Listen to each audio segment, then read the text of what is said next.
Aujourd'hui dans Mythbuster, nos joyeux casse-cou plongent les mains dans le cambouis. Adam et Jamie poussent les amplis au maximum. J'espère que ça marche, ma chemise est toute sale. Ils essaient de savoir si un autoradio peut gravement endommager une voiture.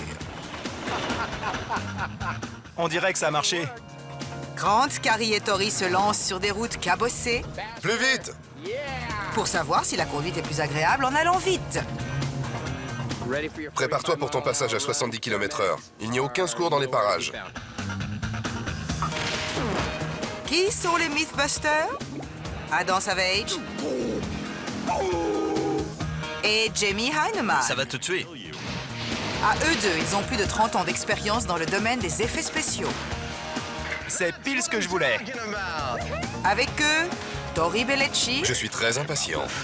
Carrie Byron Ça lui a percé le crâne. et Grant Imara. Aucun commentaire. Ils ne se contentent pas de recenser les mythes. Ils les mettent à l'épreuve.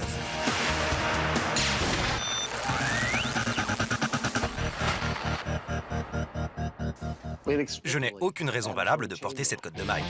Un autoradio surpuissant peut-il détruire une voiture? Que dit le mythe? Il paraît qu'il existe des autoradios assez puissants pour détruire les voitures dans lesquelles ils sont montés. Quand on dit détruire, ce n'est pas à la longue, hein? Pas des petits boulons qui se dévissent lentement. On met l'autoradio en marche et la caisse devient une épave, c'est bien ça. C'est ça, ou elle explose. Quand on achète un caisson de basse, la taille joue un grand rôle.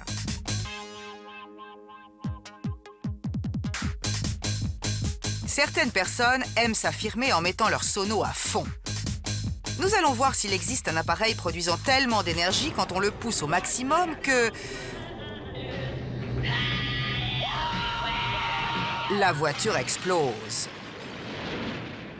Quel est le plan? Cette fois-ci, on va y aller franco et viser gros. On y va à fond les ballons, sans test préalable, et on construit le plus gros caisson de basse au monde? Exactement, on fabrique le plus gros engin qu'on peut faire rentrer et on obtient le plus de décibels possible. Et un max de dégâts. C'est un plan simple. Si le plus gros caisson de basse de la Terre ne détruit pas une voiture, aucun autre ne le fera. Cependant, le son est-il un élément suffisant pour détruire un objet aussi solide qu'une voiture? Une enceinte produit du son en activant et désactivant un électroaimant qui fait vibrer le cône. Cela déplace de l'air horizontalement et crée des ondes de pression. On mesure la pression sonore en décibels. En théorie, avec suffisamment de décibels, donc de pression, on peut briser n'importe quoi. Allez, on la soulève. Nickel! La voiture est en position. Ils vont pouvoir commencer à installer le caisson de basse géant. La première étape consiste à libérer de la place en enlevant les accessoires liés au confort, comme les sièges avant. Tu pourrais construire un robot à partir d'un siège. Tu as parfaitement raison. Ainsi que la banquette arrière et le volant. Je veux le garder. Un caisson de basse ordinaire a un cône d'environ 25 cm de diamètre. Bien sûr, celui des Mythbusters sortira de l'ordinaire. 1,32 m. Terrible. Il pourra être environ 5 fois plus grand que la normale. Cette voiture sera entièrement occupée par une enceinte géante qui se soulèvera verticalement. Ça devrait être marrant. Est-il plus agréable de conduire en allant vite? Enfin un mythe venu d'Australie. Mais je pense que tous ceux qui ont conduit sur des chemins de terre le connaissent. Si on roule sur une route de terre accidentée, il paraît qu'en allant vite, on sent moins les bosses. Comment obtenir ces bonnes vibrations dignes des Beach Boys? Apparemment, quand on roule lentement, les roues du véhicule ont le temps de tomber dans les creux et la voiture saute encore plus qu'un kangourou sur un trampoline. En revanche, si on appuie sur le champignon, les roues passent sur les rebords et le trajet semble moins chaotique. Ça a l'air assez facile à tester. Vous comptez faire quoi? Prendre quelques voitures et partir dans la nature? Ce n'est peut-être pas si simple que ça. Je pense que vous devez d'abord trouver un moyen de mesurer les vibrations en fonction de la vitesse et de l'état de la route. Avant tout, il leur faut une voiture. C'est une Oldsmobile Cutlass Supreme de 1978. Écoutez-moi ce moteur ronronner. Avant de s'attaquer à la route, cette vénérable américaine va être retapée à la mode Mythbuster. Pour mesurer objectivement l'intensité des vibrations à des vitesses différentes, les trois comparses ont chacun leur idée. Tori pense à un appareil relié à la suspension. Grant traitera les chiffres engrangés par un accéléromètre 3 axes, tandis que Carrie propose une méthode plus élégante. J'adore. Je fabrique un système qui permettra de mesurer la difficulté de chaque route. Pour cela, je prends de jolis verres à vin en cristal et je fais une pyramide avec. Si la voiture fait des chaos à cause de la route, l'eau se renverse dans les verres situés en dessous ou par terre. Logiquement, on devrait obtenir une image assez fidèle de la différence entre un trajet à 20 à l'heure et un autre à 80. Après chaque test, ils pourront calculer la quantité totale d'eau répandue grâce aux marques de 10 centilitres. Plus il y a de bosses, plus le conducteur sera trempé. C'est le pipi d'un mec dopé aux vitamines. Pendant ce temps, Tori assemble le deuxième appareil de mesure, un fleximètre. Il commence par souder une aiguille en métal à la suspension de la voiture, puis il fixe une échelle graduée au capot. L'aiguille est attachée à la suspension et l'échelle reste sur le capot. Comme ça, on peut voir l'écart qui se crée entre les deux. L'étape suivante est de préparer la voiture à accueillir la pyramide de verre de Carrie. Grant veut la poser sur une surface plane. Il enlève donc le siège du passager et le remplace avec une planche de bois. Je pense qu'on devrait les vider avant de les mettre dans la voiture.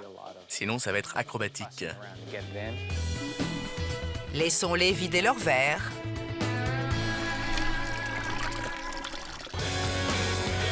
Pour savoir si un autoradio peut détruire une voiture, Adam et Jamie ont commencé par en détruire une. Ils ont fait de la place pour installer un caisson de basse hors du commun. Il reste seulement à savoir comment le faire fonctionner. Les enceintes fonctionnent grâce à un électroaimant qui repousse et attire un aimant permanent. Comme c'est électronique, c'est une opération qui peut se faire très rapidement. En variant l'amplitude et la fréquence du signal, on obtient de la musique ou tout autre son agréable. Nous, on s'en fiche. On veut une seule chose, le plus d'amplitude possible. L'électroaimant part aux oubliettes. Il est remplacé par un appareil beaucoup plus mastoc. On va carrément se servir d'un moteur. On va utiliser un vilebrequin pour se brancher directement dessus et avoir de la puissance. Je crois qu'on va faire comme ça. Encore une exclusivité Mythbuster, une enceinte qui marche au diesel. Pour pouvoir canaliser l'énergie produite par le moteur, Adam et Jamie doivent accéder à la transmission de la voiture. Ils l'opèrent.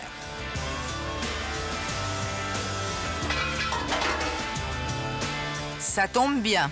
L'arbre de transmission Magnifique, c'est la meilleure nouvelle de la journée. est pile à la taille de l'enceinte qu'ils comptent y relier. L'étape suivante consiste à fabriquer une pièce mécanique appelée vilebrequin.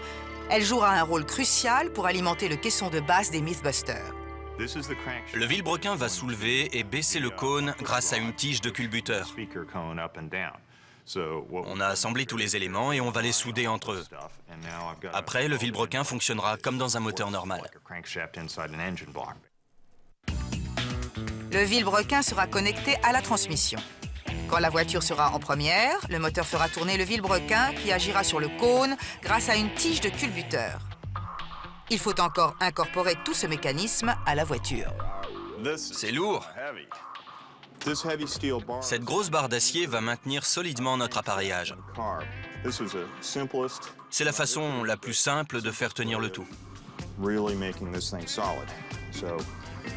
Je n'ai pas envie que la sono parte en morceaux. Je veux qu'elle mette la bagnole en morceaux.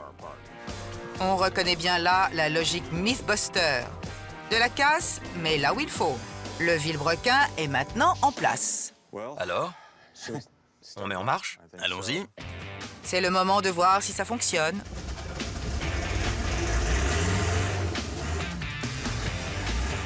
Je mets en marche arrière. Hé, pas mal du tout! Très bien. Comme la partie pratique avance bien, Adam et Jamie en profitent pour charger Tori d'une enquête. Je pense que ça va te plaire. Il faut que tu ailles en Floride pour dénicher des infos sur cette histoire de caisson de basse. Là-bas, il y a le concours de l'autoradio le plus bruyant. Qu'est-ce que je dois faire? Rends-toi sur place et vois si l'un de ces autoradios est capable de détruire la voiture dans laquelle il est installé. Ça marche. Tu vas bien t'amuser. Tori se rend donc à Daytona Beach, For the Spring Break National. cours d'autoradio bruyant le plus célèbre du monde.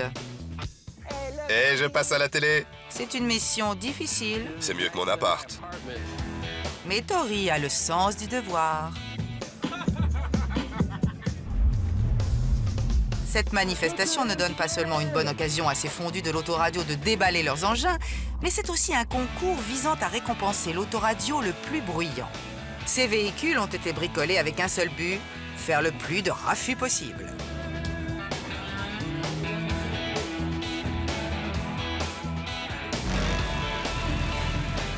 Le vainqueur de chaque duel est celui qui produit le plus de décibels. Seulement voilà, un des participants a-t-il déjà vu une voiture exploser à cause de son autoradio? Je n'ai vu aucune voiture exploser, mais j'ai déjà vu des pare-brises voler en éclats, des tableaux de bord se détacher, des phares situés sur les toits sont parfois tombés au cours de la compétition. Combien faut-il de décibels pour briser une vitre? Il n'y a pas de chiffre précis, mais je dirais qu'aux alentours de 160 décibels, la pression sonore est assez forte pour fêler un pare-brise. 160 décibels pour fêler un pare-brise. Cela fournit un premier point de repère à Jamie et à Adam. Cependant, ils aimeraient avoir plus d'informations sur les effets de la pression sonore. Pour donner une idée aux spectateurs, on peut décrire le volume que cela représente. 140 décibels, c'est largement suffisant pour causer des dégâts à l'audition, quel que soit le laps de temps auquel on y est exposé. 165 décibels, c'est ce que produit un avion à réaction de 67 kN de poussée. L'onde de choc produite par un son entre 198 et 201 décibels suffit pour tuer quelqu'un. Enfin, je crois que les bombes atomiques qui ont été larguées sur Hiroshima et Nagasaki ont produit 248 décibels. Pendant ce temps, Carrie, Tori et Grant essaient de voir si l'on voyage mieux en roulant plus vite sur une route accidentée. Nous avons fixé 3 systèmes de mesure pour estimer la difficulté de la route.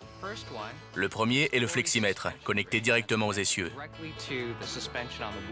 Quand le capot se soulève, l'aiguille se déplace en même temps et elle est filmée par une caméra. Parfait. Le deuxième système, c'est la pyramide de verre de Carrie. Plus le trajet est mouvementé, plus il y a d'eau renversée par terre. C'est comme ça qu'on estimera la difficulté de la route. Garçon, Je vous resserre? s'il vous plaît. Vous voulez des glaçons? Merci. Enfin, il y a un accéléromètre aux 3 axes, comme celui qui était dans la tête de Buster. Il mesurera électroniquement les secousses. Ensuite, je pourrai consulter ces données sur mon ordinateur.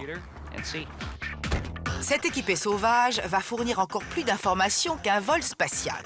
Pour s'assurer que tous les appareils fonctionnent, Grant et Tori font un tour d'essai sur les ralentisseurs du parking.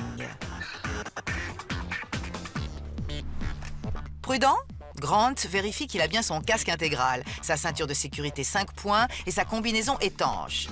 Il veut que tout soit au point. Tori, lui, veut foncer. Allez, plus vite! Plus vite!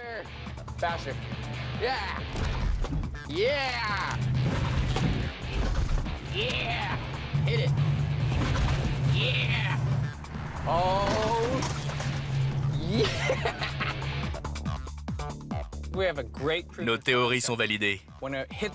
Quand on a roulé sur les ralentisseurs, l'aiguille du fleximètre a oscillé. Il y avait de l'eau partout. Il faut encore que je regarde ce que ça a donné avec l'accéléromètre, mais je pense que c'est bon. Tout est prêt. Il ne reste qu'à se lancer pour de bon. Comme les routes de campagne ne sont pas très nombreuses à San Francisco, notre fine équipe sort de la ville. On y est. Ils arrivent au paradis des casse-cous. Nous sommes dans un parc de loisirs un peu spécial. C'est ici que les conducteurs de moto ou de 4x4 se défoulent sur des routes bien amochées. Ce que vous voyez là, c'est une voie d'accès assez représentative des routes que l'on peut trouver en campagne, par exemple. La zone d'essai est délimitée. Grant se met en position pour le premier des 2 tours d'essai. Le premier sera effectué à une faible vitesse, 25 km/h. Si tu sors de la route et que tu tombes dans le fossé, ne bouge surtout pas. On appellera les urgences et tout se passera bien.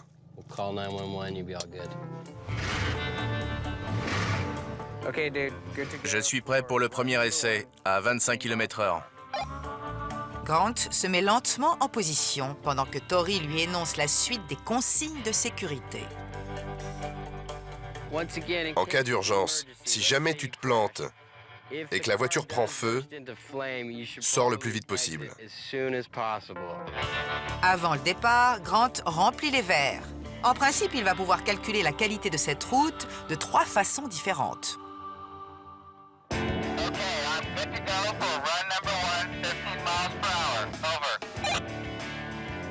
Bien reçu.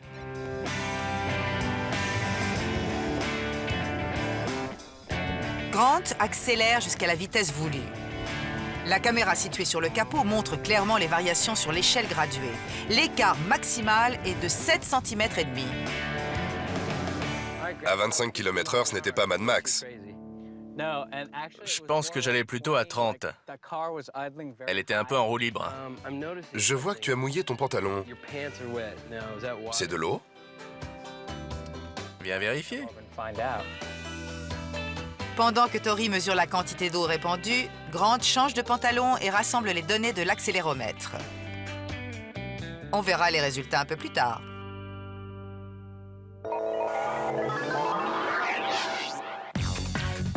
Retournons en Floride, où Tori mène l'enquête et tend l'oreille dans les Spring Break Nationals. Adam et Jamie l'ont envoyé se renseigner pour savoir si un autoradio peut détruire une voiture. Si des témoins pouvaient confirmer ou infirmer cette rumeur, ce sont bien les passionnés rassemblés à cet endroit. Il paraît que tu as le caisson de basse le plus gros au monde. C'est un jackhammer de 56 cm de diamètre. Le plus gros caisson de basse pour voiture au monde. Même si l'on peut voir ce monstre onduler, il émet une fréquence si basse qu'elle est imperceptible à une oreille humaine. Une enceinte qui bouge à des vitesses inférieures à 20 Hz ou 20 cycles par seconde produit du son subsonique. Ce son a beau être inaudible, il produit une importante pression sonore mesurée en décibels. Combien de décibels ça produit? On en a mis un sur un 4x4. On l'a alimenté à 6000 watts et ça a donné 167,3 décibels. Assez pour détruire une voiture? Ça a pété toutes les ampoules à l'intérieur et ça a cassé pas mal de choses dans le 4x4. Tu as le plus gros caisson de basse au monde. Pour l'instant. Attends de voir le nôtre. Pour savoir si un son de cette puissance peut détruire une voiture, il faut d'abord retourner à l'atelier. Comment ça s'est passé? C'était très bien. C'était une super compète, avec des voitures d'enfer qui produisent un niveau de décibels ahurissant. Mais dis-moi, tu as déjà vu des voitures exploser à cause de ça? Pas comme dans le mythe. Ça vibrait pas mal, mais rien ne s'est disloqué. Aucun pare-brise ne s'est fêlé. En fait, les mecs renforcent leur voiture pour qu'elle soit résistante, vu qu'ils veulent comprimer tout cet air. Ils veulent conserver la pression pour obtenir plus de décibels. Quelqu'un avait-il déjà vu une voiture détruite par une sono? Des pare-brises fêlés, oui, mais pas une voiture entière démolie par des décibels. L'anéantissement par voie sonore reste un mystère total, même dans un milieu où des spécialistes trafiquent leurs appareils pour obtenir un niveau de décibels hors du commun. Cela ne décourage pas Adam et Jamie. Ils vont essayer de détruire une voiture à la force des décibels, par la seule puissance du volume. Leur plan est d'alimenter leur baffle géant grâce au moteur diesel de la voiture. L'arbre de transmission balancera le cône de bas en haut et créera des ondes de pression sonore visant à détruire cette pauvre voiture. Voici le cône du baffle. Techniquement, on pourrait prendre un disque plat, mais ce sera plus solide et moins susceptible de se tordre quand on le fera bouger verticalement. Dans un vrai baffle, cela serait parfaitement conique. Mais en faisant ces espèces de parts de gâteau, on arrive au même résultat avec beaucoup moins d'efforts.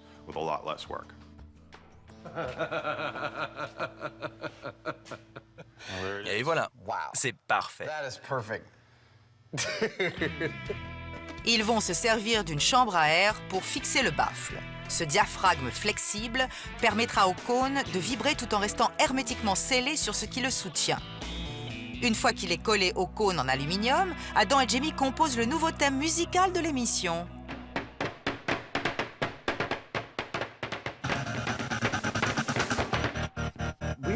Nous avons quasiment fini de fabriquer les pièces du caisson de basse. Il ne nous reste plus qu'à intégrer la partie en bois qui accueillera le cône, à coller le joint en caoutchouc et à fixer le tout avec des boulons. Je crois que c'est à peu près tout. On est sur le point de commencer les tests. Le support est quasiment en place. Maintenant, il faut fixer la tige de culbuteur au vilebrequin. Cet appareillage transférera la puissance générée par le moteur au cône. D'ailleurs, voilà le cône en question. Rentrera-t-il là-dedans? C'est bon. Regarde ça. Il y a largement la place. J'étais un peu inquiet. Jamie fixe le cône à la tige avec des boulons pour qu'il reste bien en place. C'est bon. Maintenant, il faut appliquer de l'adhésif de contact. C'est ça qui représente le lien le plus solide entre le diaphragme du baffle et la voiture. Avec une bonne couche de pâte gluante, quelques caresses à coups de maillet en plastique, le caisson de basse ultime vient au monde. Au moins, ça commence à ressembler à un vrai baffle. J'espère que ça marche. Ma chemise est toute sale. Regardez-moi ça. Le docteur Jamie Frankenstein est aux anges. Ça n'est pas mal.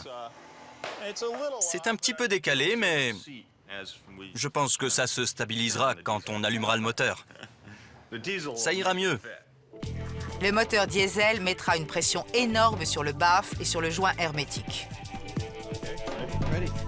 Pour que le tout tienne en place, Adam et Jamie construisent un cadre en contreplaqué. C'est rentré? Oui. Une fois cette tâche accomplie, Adam s'arrête pour méditer sur une question hautement philosophique.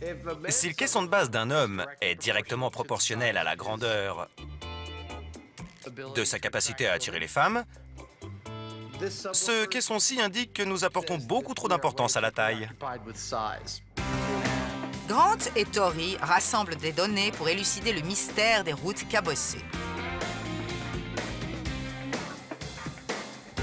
Le dynamique duo va comparer les vibrations constatées à 30 km/h avec celles mesurées à 70 km/h. Grant vient de faire un essai en allant à 30 km/h. Il n'y a pas eu tellement de mouvement entre l'essieu et le véhicule. L'écart maximal constaté est de 7,5 cm et 3,5 litres d'eau se sont écoulés de la pyramide de verre de Carré. Une fois qu'elle est remise à flot, l'expérience peut repartir à toute berzingue. Grant, prépare-toi pour ton passage à 70 km/h. Il n'y a aucun secours dans les parages. Est-ce qu'on le reverra vivant? Les précautions infinies de Grant font perdre la tête à Tori, mais elles ne sont pas superflues. Regarde-moi cette flotte! À 70 km/h sur une route cabossée, ça ne rigole plus. L'aiguille sur le capot s'affole et atteint parfois le sommet de l'échelle, c'est-à-dire un écart de 15 cm. Ne roule pas sur ce caillou. Est-ce que le conducteur a trouvé son trajet plus agréable en allant plus vite? Tu as les yeux écarquillés. Ça t'a fait peur? C'était parfois difficile de garder le contrôle, mais j'ai trouvé ça beaucoup plus fluide que prévu. Je m'attendais à être beaucoup plus secoué. La pyramide, elle, a bien ressenti les secousses. 4,5 litres d'eau se sont répandus, soit 1 litre de plus que dans l'expérience précédente.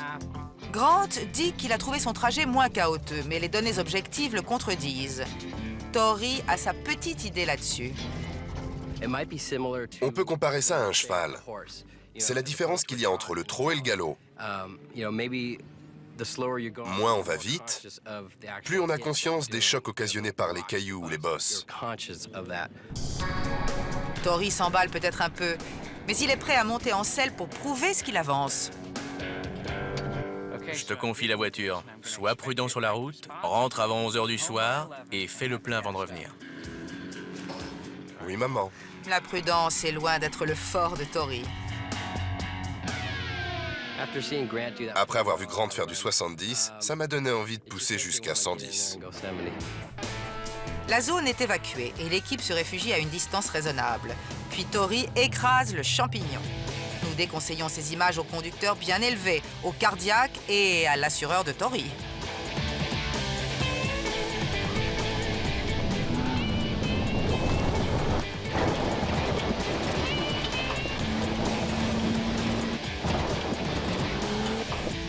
Il a l'air nerveux, comme moi.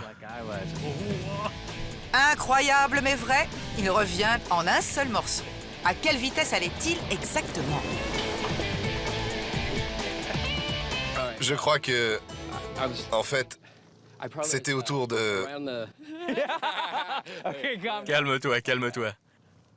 Sur les premières bosses, je devais faire du 110. Quand je suis passé devant la caméra, je crois que j'étais à 120. C'est dingue! Voyons ce que disent les relevés.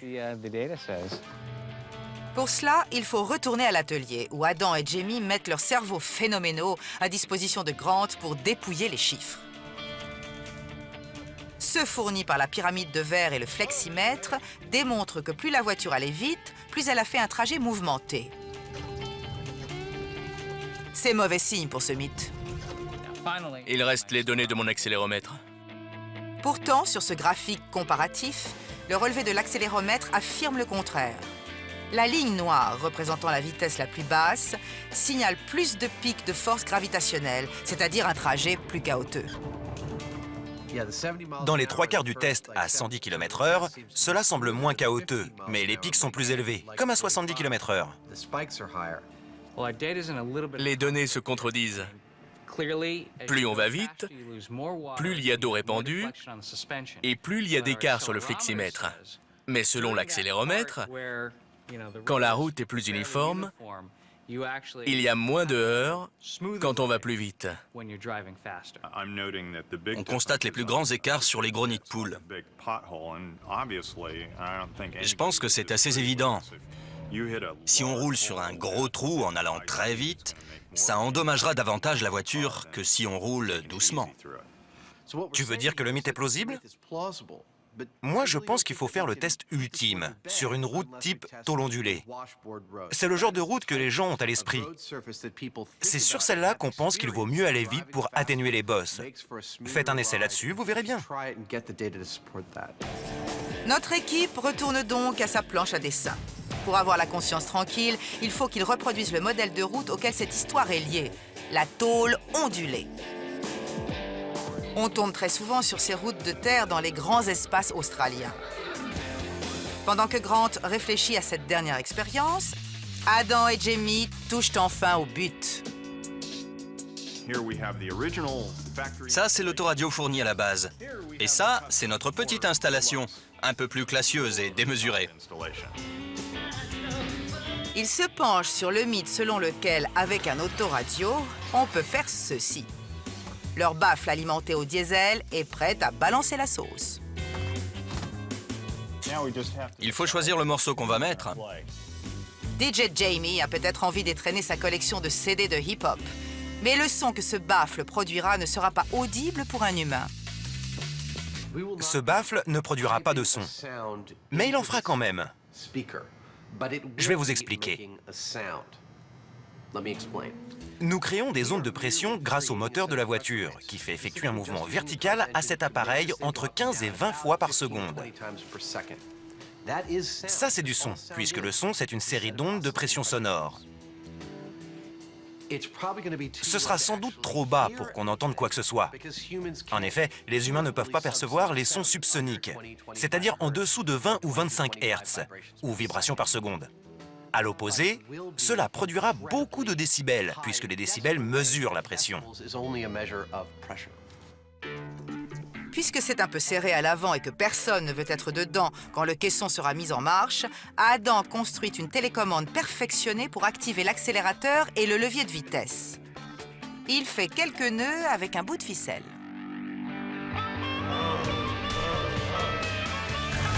Le caisson de basse au diesel d'Adam et Jamie est prêt à donner de la voix. Comme tout se sait dans le petit milieu des amateurs de sonos surpuissantes, Wayne Harris a fait le déplacement pour aider à mesurer la puissance subsonique de ce monstre. Mate-moi ça. C'est le plus gros wok du monde. Ça mesure combien? Très bonne question, Wayne. 1,30 m de diamètre. D'après l'expression étonnée de Wayne, il n'a jamais vu un engin aussi gros que celui de Adam. Plus gros que ça, tu meurs. Je crois pas qu'on pourra en mettre un plus gros là-dedans. Moi non plus. Même après avoir bien observé la bête, Wayne n'arrive pas à se défaire de sa mine effarée. Je pensais que vous alliez brancher ça au moteur alors qu'en fait, vous allez vous servir de la transmission. Cela fait beaucoup de torsion. Je ne sais même pas comment transformer ça en puissance effective. Est-ce que tu penses vraiment que ça peut détruire cette voiture? Je suis quasiment certain que ça fera éclater au moins une vitre.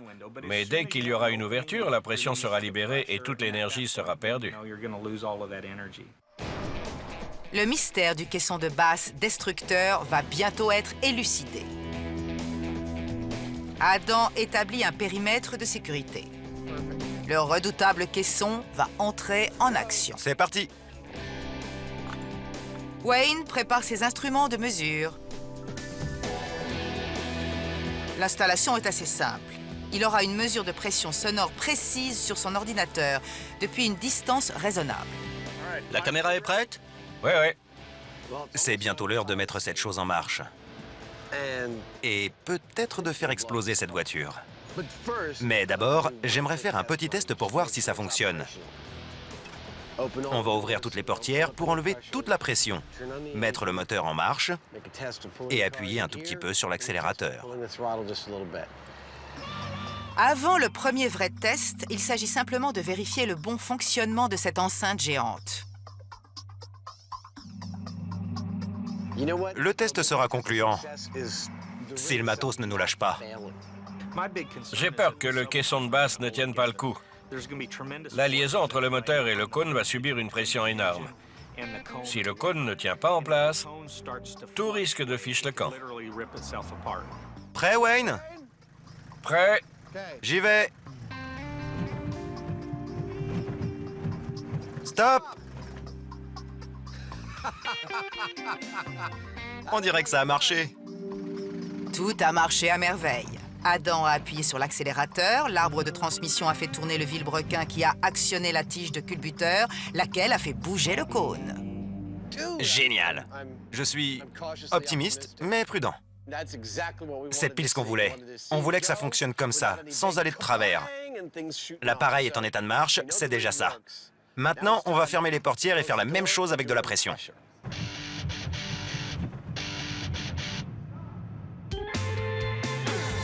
Pour l'instant, le mythe a une longueur d'avance sur Carrie, Tori et Grant. Pour rattraper leur retard, ils sont allés sur le terrain. Les données qu'ils ont engrangées sont plutôt troublantes. Si l'on en croit les résultats de la pyramide et du fleximètre, plus on va vite, plus le trajet est mouvementé. En revanche, l'accéléromètre de Grant indique l'inverse. Pour comprendre ce mystère, notre trio intrépide a décidé de construire une route en tôle ondulée de leur cru. C'est Carrie qui supervise les opérations. Aujourd'hui, on va se casser le dos. On a presque 2 tonnes de cornières d'angle en fer que nous allons espacer tous les 20 cm. Puis on soudera le tout pour avoir une longue piste. La journée va être longue. C'est beaucoup plus simple si on montre les séquences comme ça. Voici donc une route en tôle ondulée en kit. Grant nous donne tous les détails. Nous avons pris de la cornière d'angle et nous l'avons soudée à de l'acier pour créer une espèce de tôle ondulée. D'après nos recherches, il n'y a pas pire que des bosses hautes de 10 cm et écartées de 20 cm les unes des autres. Cette route en acier est une reproduction parfaite des chemins de terre d'Australie, berceau de ce mythe. Après la sieste de Tori, il reste encore une chose à faire. Nous allons rouler sur cette piste à des vitesses différentes. On va sans doute partir à 15 à l'heure et monter progressivement jusqu'à 110. Pour ces tests, seule la pyramide de verre et l'accéléromètre seront utilisés. Même à 10 à l'heure, il porte toujours son casque. Grant est prêt pour le premier essai. Il se lance sur la piste à la vitesse interstellaire de 10 km/h. Étonnamment, Grant et la pyramide passent un sale quart d'heure. Les verres se renversent. Intéressant. J'ai été remué. J'ai vu. L'eau volait dans tous les sens. La pyramide a été très secouée. Mais les images tournées par la caméra haute vitesse ne sont pas très nettes. Difficile de dire si la roue bouge beaucoup sans avoir de point de comparaison. Pour son deuxième passage, Grant devra maintenir une vitesse de 65 km/h. Tori et Carrie sont chargés de chronométrer la course. Alors combien? Oui, 1000. En fait, tu n'as pas chronométré. 1000? Moins de 2 secondes. J'avais pas de montre. Même si cette partie-là a échoué, la caméra a fait du bon travail. Quand la voiture va plus vite, les roues touchent surtout le haut des bosses. J'ai l'impression que c'était beaucoup plus fluide. Je ne sais pas ce que diront les relevés. On va vérifier l'eau. Encore une fois, rien n'est simple. Les chiffres sont en contradiction avec Grant. Prêt à repartir? Oui. Grant a beau avoir moins souffert que la première fois, il y a eu beaucoup plus d'eau répandue. Un tiers. Oui, ces deux-là se sont vidés. Cette fois encore, les données objectives donnent une version différente de celle fournie par Grant. Tori et Grant réagissent à cette anomalie troublante à leur manière. Tu ne me vaincras jamais. Je suis ici pour conquérir la Terre. Voilà, c'est fait. C'est l'heure du dernier passage. Grant est pris d'une soif de vitesse. Cette fois-ci, il ira à 110 km/h. S'il vient vers nous, on fuit.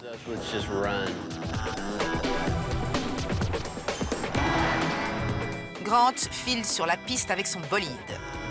La caméra haute vitesse confirme que les pneus rasent les bosses, comme le mythe l'annonçait. C'était plutôt fluide. Ça en avait l'air. C'était même très fluide, à mon avis.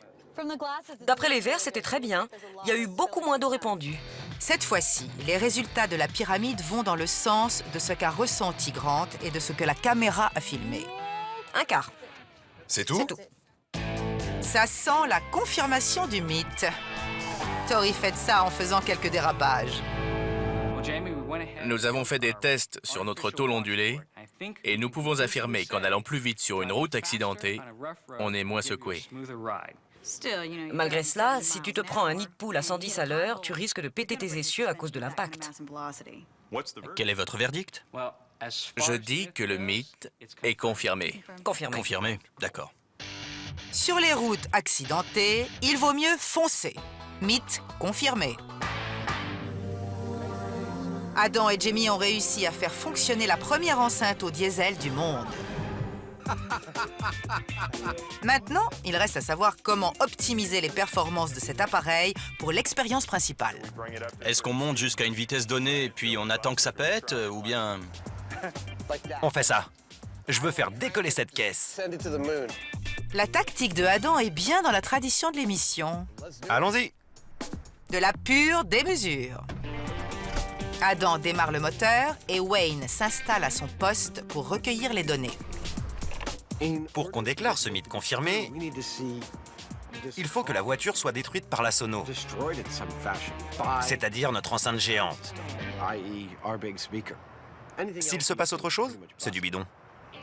Je ne pense pas que le caisson de basse va faire exploser la voiture.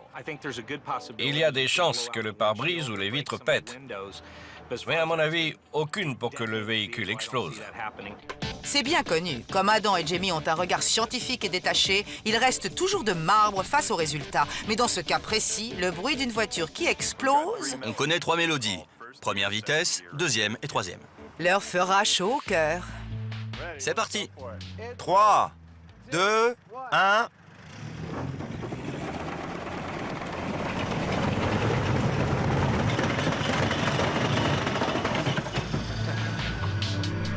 Le plan n'a pas fonctionné. La voiture n'a pas du tout explosé. Je sens que Adam va nous faire bip dans les oreilles. Et voilà.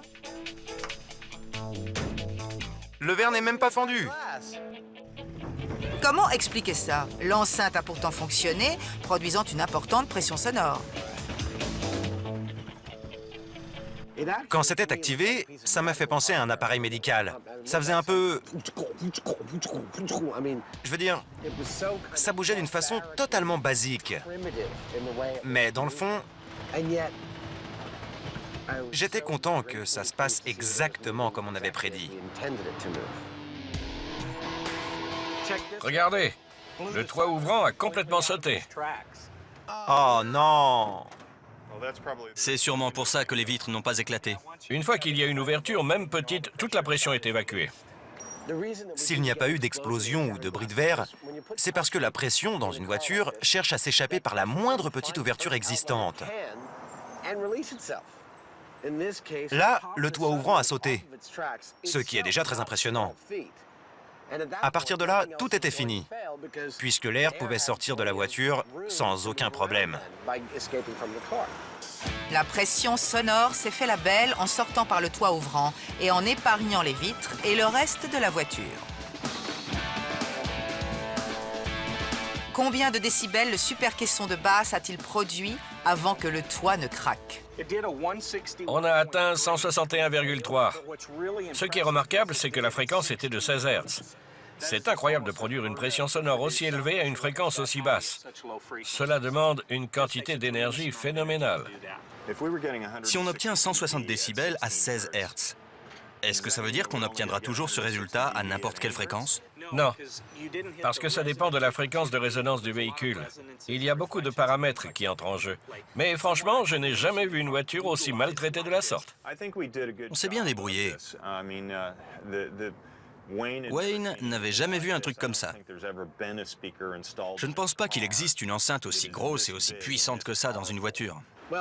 On a réussi à la faire fonctionner, et elle a bien tenu le coup. Elle est allée à 16 Hz, c'est-à-dire 16 vibrations par seconde, ce qui est déjà pas mal. Du coup, on est monté à 160 décibels et des poussières, à un niveau de pression sonore tout à fait remarquable. Souvenez-vous qu'un avion à réaction avec 67 kN de poussée produit une pression sonore de 165 décibels. C'est violent. Si le caisson de basse maison produit une énergie sonore pareille et que la voiture n'explose pas, c'est là que ça foire. Ce mythe risque bien d'être enterré. Plutôt puissant le morceau. Le grand moment est arrivé. Quel est votre verdict là-dessus? Bidon, plausible ou confirmé? Bidon. Bidon sans hésitation. On a produit un niveau de décibels dément et la pression a fait ce qu'elle ferait dans n'importe quelle voiture. Elle s'est échappée par la première petite ouverture qu'elle a trouvée et a épargné le reste de la voiture. Je ne dis pas que le son ne peut pas péter une vitre, puisque ça, c'est possible, mais il ne peut pas faire exploser une voiture. Cette enceinte est tellement grosse que personne ne peut rentrer dedans. Et elle marche au diesel. Si une sono comme ça n'a aucun effet, une sono ordinaire n'a aucune chance de faire quoi que ce soit, même si elle est très grosse. C'est complètement bidon. C'est bidon. Ce mythe est bidon.